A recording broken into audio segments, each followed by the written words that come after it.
Welcome back learners.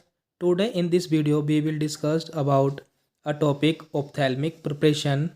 In this video we will learn introduction, formulation, considerations, formulation of eye drops, eye ointment and eye lotions, method of preparation, labeling, containers, evaluation of ophthalmic preparation. तो दोस्तों आज हम इस video में एक topic जो कि है ऑप्थेल्मिक प्रिपरेशन उसको पढ़ने वाले हैं।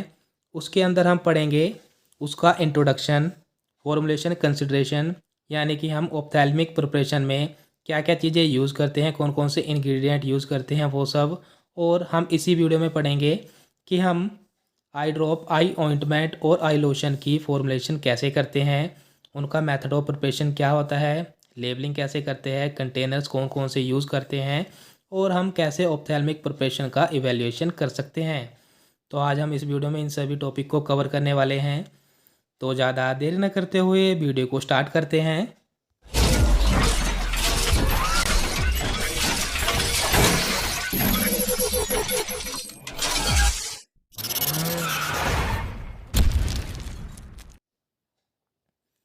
तो दोस्तों जो ऑप्थेल्मिक वर्ड होता है इसका मीनिंग होता है आँख से रिलेटेड। तो जो भी आँख से रिलेटेड प्रिपरेशन आएंगी वो हमारी होएंगी ऑप्थेल्मिक प्रिपरेशन। इसका इंट्रोडक्शन देख लेते हैं। उसमें ophthalmic preparations are sterile product made for instillation into eye in the space between eyelid and eye ball.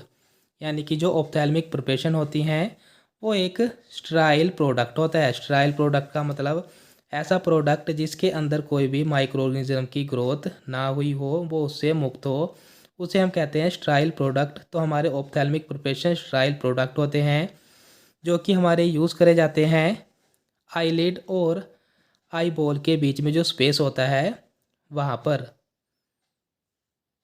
They are liquid semi solid preparation that में contain one or more active pharmaceutical ingredient. यानी कि जो हमारे ophthalmic preparation होती हैं वो हमारे liquid भी हो सकते हैं और सेमी सॉलिड भी हो सकते हैं। तो ऐसी वे प्रिपरेशन होती हैं जिसके अंदर एक या एक से ज़्यादा एक्टिव फार्मास्यूटिकल इंग्रेडिएंट होता है। यानी कि उसमें जो एपीआई होता है वो हमारा एक या एक से ज़्यादा हो सकता है जो वर्किंग करता है। एडवांटेज देख लेते हैं हम ऑप्थेल्मिक प्रिपरेशन की। They are easily administered by the nurse and the patient himself. यानी कि जो हमारे ऑप्थेल्मिक प्रिपरेशन होती हैं वो ईज़िली एडमिनिस्टर्ड कर दी जाती है। यानी कि हम उसे ईज़िली यूज़ कर सकते हैं किसी नर्स के द्वारा, या जो पेशेंट है वो खुद भी इसको एडमिनिस्टर कर सकता है। They have quick absorption and effective. जो हमारी आई ड्रॉप्स होती हैं, ऑप्थेल्मिक प्रिपरेशन होती हैं, वो क्विक एब्जॉर्प्शन शो करती है। यानी कि जल्दी से वो एब्जॉर्ब हो जाती है और अपना असर दिखाना शुरू करती हैं। Less visual and systemic side effect. जो हमारे ऑप्थेल्मिक प्रिपरेशन होती हैं उसके कोई भी विजुअल और सिस्टमेटिक साइड इफ़ेक्ट देखने को नहीं मिलते, वो बहुत ही कम होते हैं। अब हम देख लेते हैं disadvantages. Very short time the solution stage at the I surface. यानी कि जो हमारी ऑप्थेल्मिक प्रिपरेशन होती है उसमें जो सॉल्यूशन होता है आँख में वो कुछ समय के लिए ही ठहरता है, क्योंकि आँख में अगर आंसू आ जाता है तो आंसू से वो बाहर निकल जाता है। तो इसमें कुछ बैरियर्स हैं, उनका लिंक आपको डिस्क्रिप्शन बॉक्स में मिल जाएगा। आप वहाँ से उस वीडियो को देख सकते हैं कि कौन कौन से बैरियर है जिनसे कि आई ड्रॉप्स का जो असर है वो कम आता है। सेकंड है पुअर बायो अवेलेबिलिटी। जो ऑप्थेल्मिक प्रिपरेशन होती है बायो अवेलेबिलिटी भी उसकी कम होती है, पुअर होती है। Necessity of using preservative. और जो ऑप्थेल्मिक प्रिपरेशन होती है उसमें प्रिजर्वेटिव हमें डालना ही पड़ता है। अब हम देखते हैं आगे। अब हम देख लेते हैं फॉर्मुलेशन कंसिडरेशन। यानी कि हम किसी भी ऑप्थेल्मिक प्रिपरेशन में क्या क्या डालते हैं, उसमें क्या क्या मेन चीज़ें होती हैं वो देख लेते हैं। सबसे पहले आता है ड्रग यानी कि API. These contain drug of various categories including antiseptic, anti inflammatory, miotic, pilocarpine, hydrochloride, mydriatics, atropine. यानी कि जो हमारी ऑप्थेल्मिक प्रिपरेशन होती हैं वो वेरियस ड्रग यूज़ करती हैं, वेरियस कैटेगरीज होती हैं उनकी, जैसे कि एंटीसेप्टिक्स हो सकती है, एंटी इन्फ्लामेटरी हो सकती है, माइटिक्स हो सकते हैं और माइड्रेट्स हो सकते हैं। सेकंड पॉइंट आता है इसमें प्रिजर्वेटिव। तो प्रिजर्वेटिव में क्या आएगा, eye preparation should contain preservative to avoid microbial contamination. यानी कि कोई भी ऑप्थेल्मिक प्रिपरेशन है, कोई भी आई प्रिपरेशन है, उसके अंदर हमें प्रिजर्वेटिव को डालना ही पड़ता है ताकि उस प्रिपरेशन में माइक्रोबियल कंटामिनेशन ना हो जाए। प्रिजर्वेटिव के एग्जांपल हैं जैसे कि benzalkonium chloride, chlorobutanol, phenyl mercuric nitrate और फिनाइल मर्क्यूरिक एसीटेट। तो ये हम प्रिजर्वेटिव यूज़ करते हैं हमारी आई प्रिपरेशन में। नेक्स्ट आता है इसमें स्टेरलाइजेशन। स्टेरलाइजेशन का मतलब होता है कि कोई भी प्रिपरेशन है उसको माइक्रो ऑर्गेनिज्म से मुक्त करना है, तो वो प्रिपरेशन हमारी होती है स्टेरलाइजेशन। इसमें देख लेते हैं, eye preparations are sterilized by the autoclaving at 121 degree Celsius for 15 minute by bacteria filter to avoid thermal degradation. यानी कि जो हमारी आई प्रिपरेशन होती है हम उसे स्टेराइल कैसे करते हैं, वो हम करते हैं ऑटोक्लेव का यूज़ करके। ऑटोक्लेव एक हमारा इक्विपमेंट होता है जिसके अंदर प्रिपरेशन को रखा जाता है और उन्हें स्टेराइल किया जाता है, और जो टेम्परेचर होता है उसमें 121 डिग्री सेल्सियस का होता है, और वो हम प्रोसेस करते हैं 15 मिनट के लिए। और उसमें एक फ़िल्टर यूज़ किया जाता है जो कि होता है बैक्टीरिया फ़िल्टर। बैक्टीरिया फ़िल्टर इसलिए यूज़ किया जाता है ताकि उसमें कोई भी थर्मल डिग्रेडेशन ना हो जाए। थर्मल डिग्रेडेशन का मतलब है हीट से प्रिपरेशन को कोई भी नुकसान ना हो, इसलिए वहाँ पे वो यूज़ में लाया जाता है।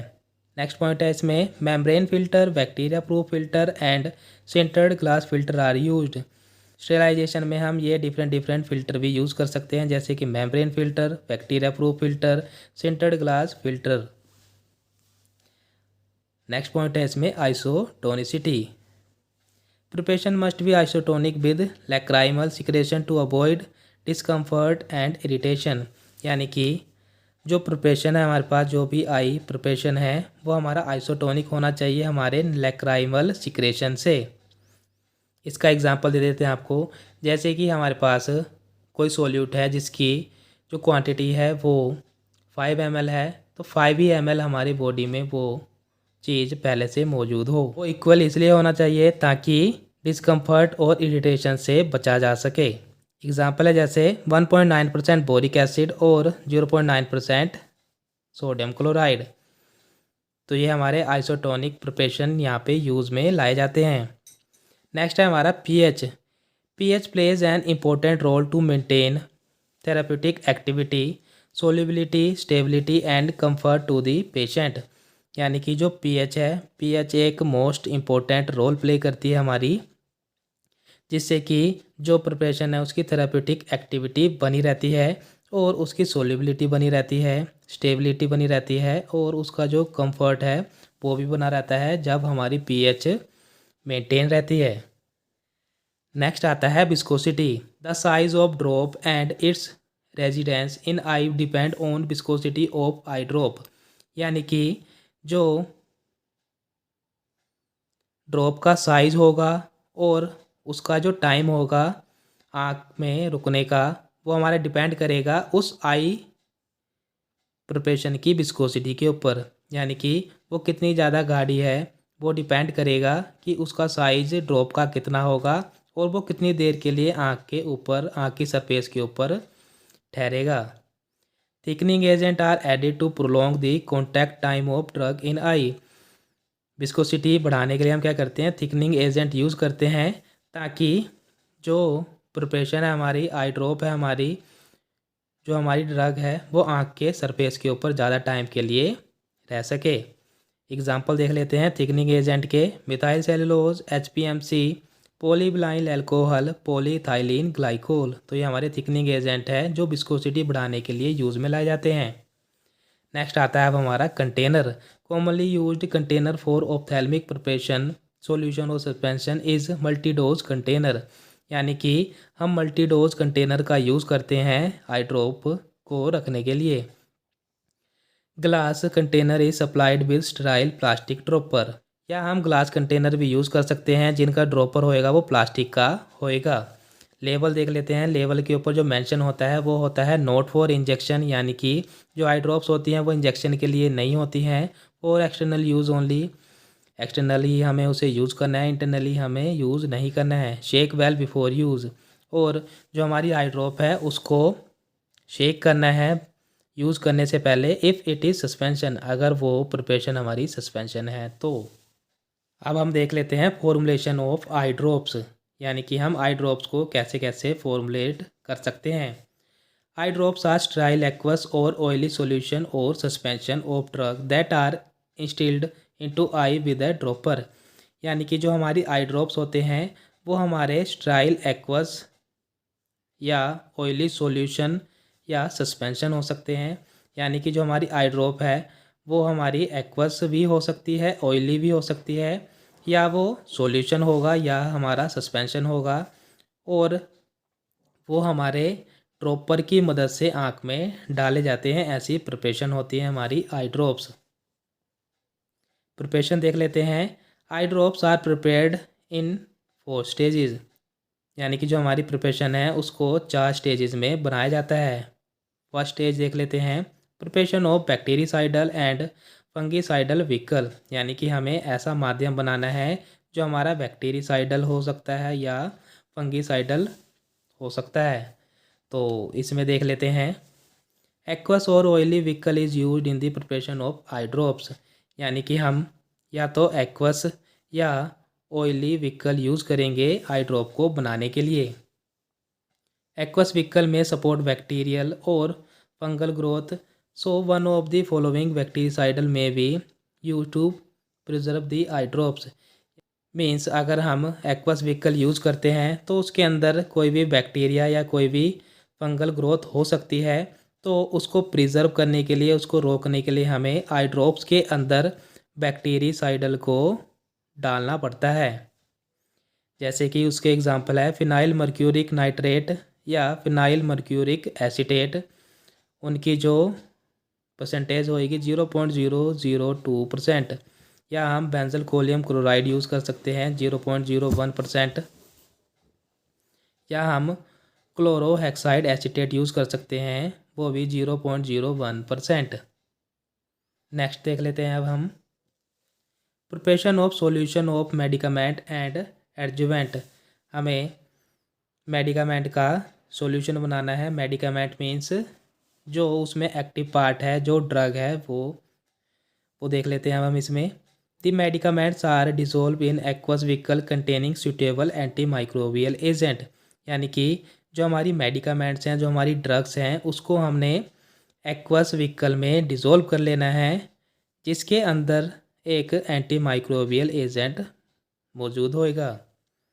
Next, the adjuvants, thickening agent, buffers, antioxidant, wetting agent and isotonicity adjustment substances are also dissolve in vehicle at this stage to form a stable preparation, यानी कि हमने एडजुवेंट्स को ऐड करना है ताकि हम जो प्रिपरेशन बना रहे हैं वो एक स्टेबल प्रिपरेशन बन सके।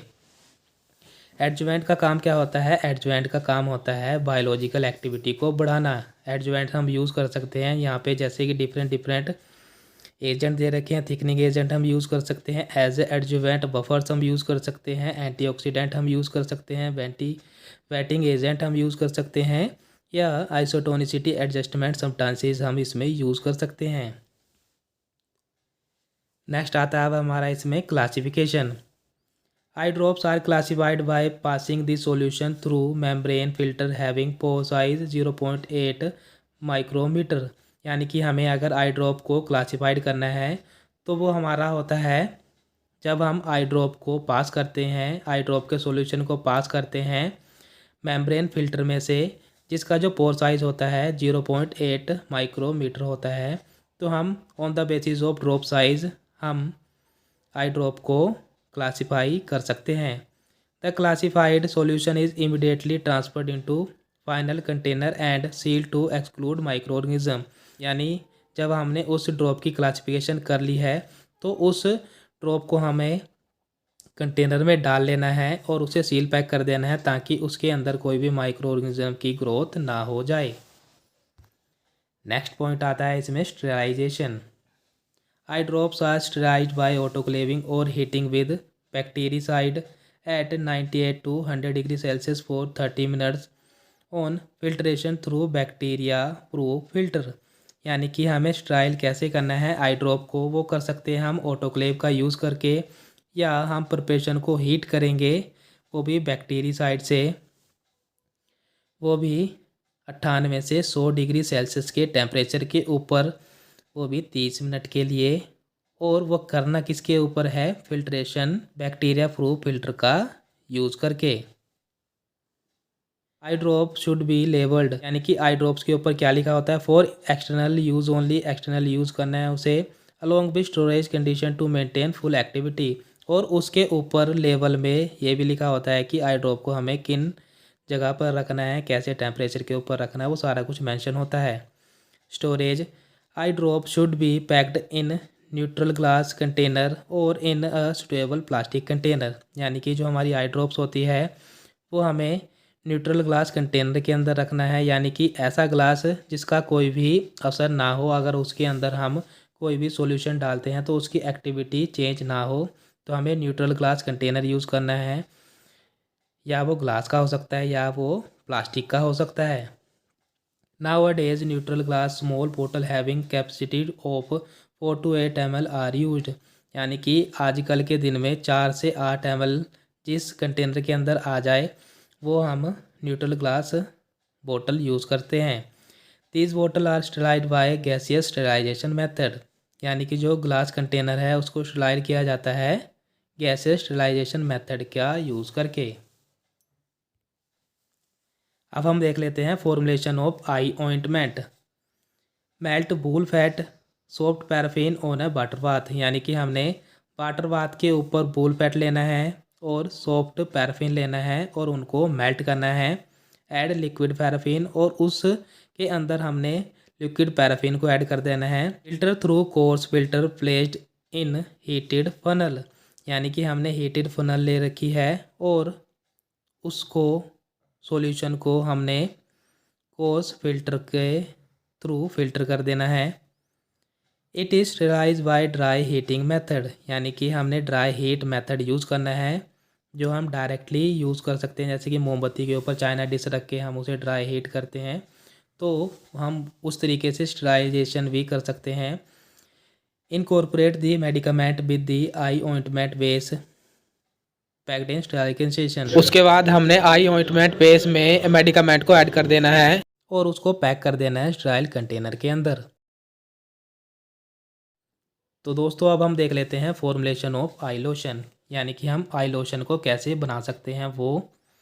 These are the sterile aqua solution used for washing the आई।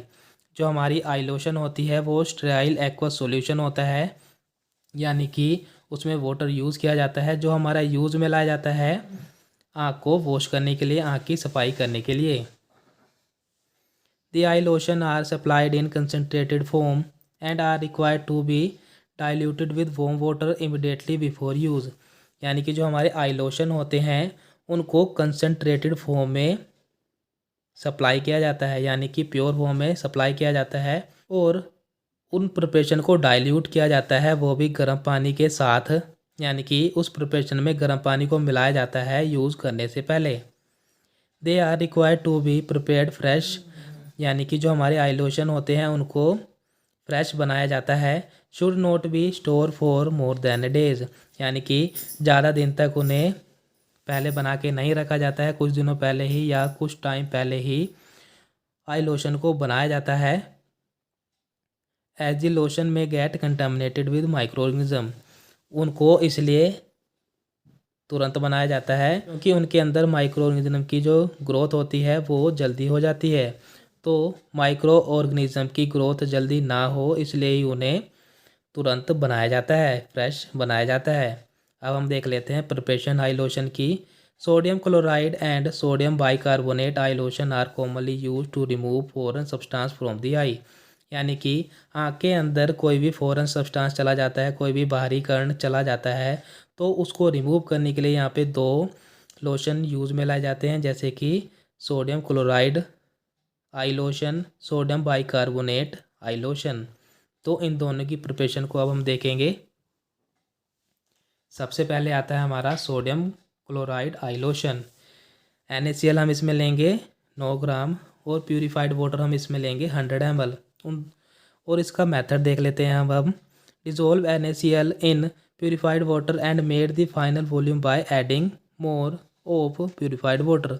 यानी कि हमने NaCl की जो क्वांटिटी है उसको लिया और उसमें हमने प्यूरिफाइड वाटर को डाल दिया और मिक्स कर लिया अच्छे से। Filter through sintered glass filter grade 4। यानी कि हमने सिंटर्ड ग्लास फिल्टर लिया, वो भी ग्रेड 4 का, और उसको हमने जो सॉल्यूशन बनाया था उसको फ़िल्टर कर लिया। The eye lotion is transfer to the बोतल एंड सील्ड बोतल स्टेराइज इट बाय ऑटोक्लेविंग। और जो हमारे पास फ़िल्टर सॉल्यूशन आया था, जो आई लोशन आया था, उसको हमने एक बोतल के अंदर पैक कर लेना है और उसे सील पैक कर देना है। फिर हमने ऑटोक्लेविंग के लिए उसे भेज देना है, जिससे कि जो प्रिपरेशन है वो स्टेराइल हो जाए। नेक्स्ट अब हम देख लेते हैं sodium bicarbonate eye lotion. NaCO3 यानी कि इसे हम दो नाम से जानते हैं, सोडियम बाइकार्बोनेट या सोडियम हाइड्रोजन कार्बोनेट। तो इसकी क्वांटिटी होएगी 35 ग्राम और प्यूरिफाइड बोतल लेंगे हम इसमें 100 ml। मेथड देख लेते हैं हम इसका कि कैसे बना सकते हैं। डिसोल्व NaCO3 इन प्यूरिफाइड वाटर। हमने जो क्वांटिटी लेनी है 35 ग्राम NaCO3 की, उसमें उसे हमने डिज़ोल्व कर देना है 100 ml प्यूरिफाइड वाटर में। Add more of purified water to make final volume. हम उसमें और प्यूरिफाइड वाटर ऐड करेंगे, जिससे कि हमें जितनी वॉल्यूम चाहिए हम उसको बना सकें। Filter through sintered glass filtration grade 4। हमने वैसे ही जैसे पीछे सोडियम क्लोराइड का जो सॉल्यूशन बनाया था, सेम हमें वही फ़िल्टर हमें लेना है और उसको फ़िल्टर कर देना है। Eye lotion is transfer to final container. फिर हमने जो हमारे पास आई लोशन आया है उसको हमने कंटेनर में डाल देना है और ऑटोक्लेव कर देना है, ताकि जो उसमें अगर माइक्रो ऑर्गेनिज्म की ग्रोथ हो गई हो तो उसको हम रिमूव कर सकें। आई लोशन के ऊपर जो लेबलिंग होएगी, the container must be labelled clearly for external use only. यानी कि कंटेनर के ऊपर साफ साफ लिखा रहेगा कि ये जो प्रिपरेशन है ये सिर्फ एक्सटर्नल यूज़ के लिए है। Storage eye lotion are supplied in amber colour and screw capped fluted बोतल। यानी कि जो हमारे आई लोशन होते हैं वो हमारे एम्बर कलर की बोतल में सप्लाई किए जाते हैं, जिनकी कैप होती है क्रू टाइप कैप, जैसा कि आपको पिक्चर में दिखाया जा रहा है। अब हम देख लेते हैं इवैल्यूएशन टेस्ट ऑप्थेल्मिक प्रिपरेशन के। फर्स्ट आता है इसमें metal particle only for ophthalmic ointment. यानी कि मेटल पार्टिकल जो टेस्ट है इवैल्यूएशन का, वो सिर्फ ऑप्थेल्मिक ऑइंटमेंट के लिए यूज़ में लाया जाता है। The presence of metal particle will irritate the corneal और conjunctival surface of the eye. यानी कि अगर किसी प्रिपरेशन के अंदर ऑप्थेल्मिक ऑइंटमेंट के अंदर अगर मेटल का पार्टिकल मौजूद होता है तो वह हमारे कॉर्निया को इरिटेट कर सकता है, या जो कंजक्टाइवल सरफेस होता है यानी कि जो उसके कॉर्निया के आसपास का जो एरिया होता है उसे इरिटेट कर सकता है। अब हम मेथड देख लेते हैं हम कि किस तरीके से टेस्ट करेंगे। Performed using 10 ointment tubes. यानी कि हमें 10 ऑइंटमेंट ट्यूब्स लेनी है। Content from each tube is completely removed onto a clean petri dish. फिर हमने पेट्री डिश लेना है और जो हमारी 10 हमने ऑइंटमेंट ट्यूब ली है उसको कम्प्लीटली रिमूव कर देना है उस पेट्री डिश के अंदर। Lid is closed and product is heated at 85 degree Celsius for 2 hour. यानी कि पेट्री डिश को हमने ढक देना है और उसको हमने हीट करना है 85 डिग्री सेल्सियस के टेम्परेचर के ऊपर, वो भी 2 घंटे के लिए। Product once melted and distributed uniformly. यानी कि जो पेट्री डिश थी उसको हमने मेल्ट किया, उसके अंदर जो प्रोडक्ट था वो मेल्ट हो गया और उसको हमने डिस्ट्रीब्यूट कर देना है बराबर से, कूल्ड एट रूम टेम्परेचर। फिर हमने उसे रूम टेम्परेचर के ऊपर कूल डाउन करना है। Lid is removed after solidification. फिर हमने जो पेट्री डिश थी उसके ऊपर से लिड को हटा देना है जब तक कि वो प्रोडक्ट जो है सॉलिड ना हो जाए। Bottom surface is then viewed through an optical microscope at 30x magnification, यानी कि हमने ऑप्टिकल माइक्रोस्कोप लिया और उसको हमने जूम कर लिया, वो भी 30x के ऊपर। और हमने जो पेट्री डिश ली है, पेट्री डिश में से जो हमने सॉलिड पार्टिकल निकाला है उसको हम देखेंगे। वहाँ पे नंबर ऑफ पार्टिकल 50 माइक्रोमीटर और above are counted using a calibrating eyepiece micrometer. जो 50 माइक्रोमीटर से ऊपर वाले जो पार्टिकल्स होंगे उसे हम काउंट करेंगे, वो भी कैलिब्रेटेड आईपीएस माइक्रोमीटर का यूज़ करके। नेक्स्ट देख लेते हैं हम इसमें लीकेज टेस्ट। तो लीकेज टेस्ट हम कैसे करेंगे वो देख लेते हैं। 10 सील्ड कंटेनर आर सेलेक्टेड, यानी कि हमने 10 ऐसे कंटेनर लेने हैं जो कि सील्ड पैक हो। Their exterior surfaces are cleaned, और उसके जो बाहर का जो एरिया होएगा उसको हम साफ़ करेंगे। They are horizontally placed over absorbent blotting paper, यानी कि हमें एक सूखा पेपर लेना है जो कि पानी को सोख सके, ऐसा पेपर लेंगे और उसके ऊपर हमने 10 कंटेनर जो हमने सील पैक लिए हैं उनको खड़े कर देना है। जैसे कि टेस्ट ट्यूब होती है उस तरीके के हमें सील पैक्ड कंटेनर लेने हैं और एक पेपर के ऊपर हमने उसको रख देना है। Temperature maintained eight 60 ± 3 degree Celsius for 8 hours, और हमें टेम्परेचर मेंटेन करना है वो भी 60 से या तो 3 बढ़ा देना या तो 63 डिग्री, या हम उसमें से घटा भी सकते हैं, यानी कि 57 से लेके 63 डिग्री सेल्सियस का जो टेम्परेचर है हम उसे रख सकते हैं, वो भी 8 घंटे के लिए। Test passes if leakage is not observe from any tube, यानी कि जो हमने 10 ट्यूब रखी थी एक एब्जॉर्बेंट ब्लोटिंग पेपर के ऊपर, अगर उनमें से कोई भी लीकेज नहीं होती है तो जो हमारा प्रिपरेशन है वो हमारी टेस्ट पास हो जाता है। अब हम देख लेते हैं स्टेरिलिटी टेस्ट। तो स्टेरिलिटी टेस्ट में क्या होता है वो देख लेते हैं। Ophthalmic preparation should be free from anaerobic and aerobic bacteria and fungi, यानी कि जो हमारे ऑप्थेल्मिक प्रिपरेशन होती है उसके अंदर कोई भी एनारोबिक और एरोबिक बैक्टीरिया या फंजाई नहीं होना चाहिए। एनारोबिक बैक्टीरिया या फंजाई वो होते हैं जो बिना मॉलिक्यूलर ऑक्सीजन के भी जिंदा रहते हैं। वहीं अगर हम बात करें कि एरोबिक बैक्टीरिया या फंजाई, तो वो वह बैक्टीरिया फंजाई होते हैं जो मॉलिक्यूलर ऑक्सीजन के बिना जिंदे नहीं रहते हैं। जो स्टेरिलिटी टेस्ट है वो हमारे 2 तरीके से कर सकते हैं, हम मेम्ब्रेन फिल्टर का यूज़ करके या डायरेक्ट इनोकुलेशन टेक्निक का यूज़ करके। तो मेम्ब्रेन फिल्ट्रेशन टेक्निक क्या होती है वो देख लेते हैं।